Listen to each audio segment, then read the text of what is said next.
Hi everybody, Harvey here, Growth Properties Group. Just come out for my walk today, and lucky enough my house is literally just over there, the little townhouse is over there, and I'm lucky to have a nice little woods next to me. It's not big woods, but it's nice to have a little stroll through and reset my mind. But anyway, today's video I'm going to touch on the 70-20-10 strategy. I picked this strategy up from Rob Moore, Progressive Property. I went to their multiple streams of property income in 2013, and like there was so much information there. I got loads of nuggets. It's a real like sort of transformational seminar I went to on my property journey, and a real pivot point of my career, like property career.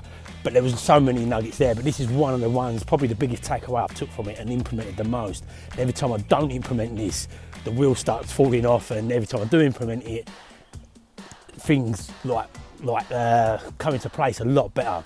So their event was multiple streams of property income, but in anything in life you want multiple streams of income to be safe. I think Rob Moore was saying on his video the other day that ultimately the average millionaire's got at least 3 income streams coming in. So you want incomes maybe from not just your primary source, but maybe from some assets, maybe from stocks, maybe from property. Depending what business you're in, you still want a few different asset streams, and ideally some digital asset streams as well coming in.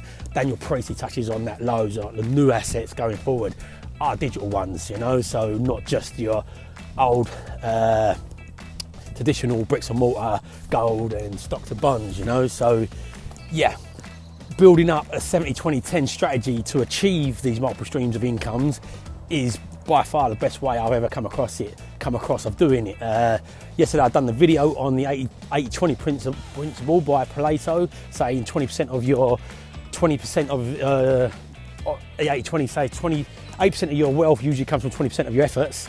So this is, I think they modelled this on this, if I believe it right, if I remember rightly. I went there in 2013, I've heard him talk about it since, but I believe Rob Moore modelled this 70-20-10 off of the back of that. And basically the strategy is 70% of your time is spent on your main sort of strategy, your main income source, 20% on your secondary one, and 10% on planning for the future ones. And if you're anything like me, I've always got ideas. I don't like doing the same thing all the time. So this is great for somebody who just don't want to do one thing, but you ain't doing too many things, because I end up starting loads of things and absolutely terrible at finishing them and spinning too many plates.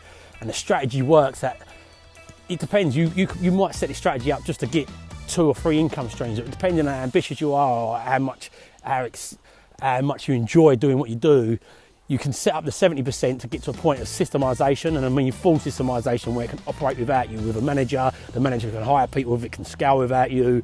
It's fully self-operational.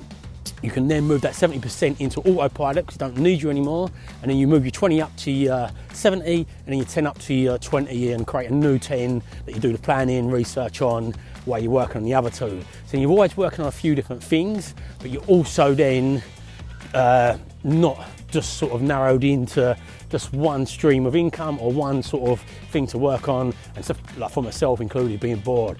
Over the years, many times I've bent this rule. I've also thought, yeah, I can bend this, I could probably get away with doing more. And as I said, the wheels come off every time I do bend this rule. It's such a fantastic little strategy. It's hard for me to implement because I'm terrible at the detail part and getting things finished. I just love starting things. And for a couple of reasons, sometimes procrastinate when it gets a bit scary and getting a bit committed towards finishing them off.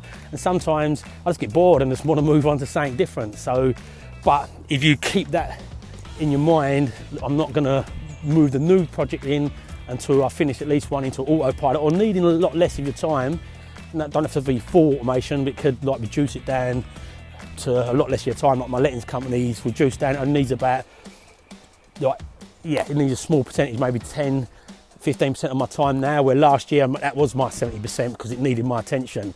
So yeah, the 70-20-10 strategy is a fantastic way to build multiple streams of income and for building wealth and protection in times like we're in at the moment. So when you've got more than one income stream, your other income streams are protected if they ever drop out. So I hope you found that useful. It's been very useful for me, this 70-20-10, and yeah, give us a thumbs up, a share, comment if anybody uses it or implements it themselves.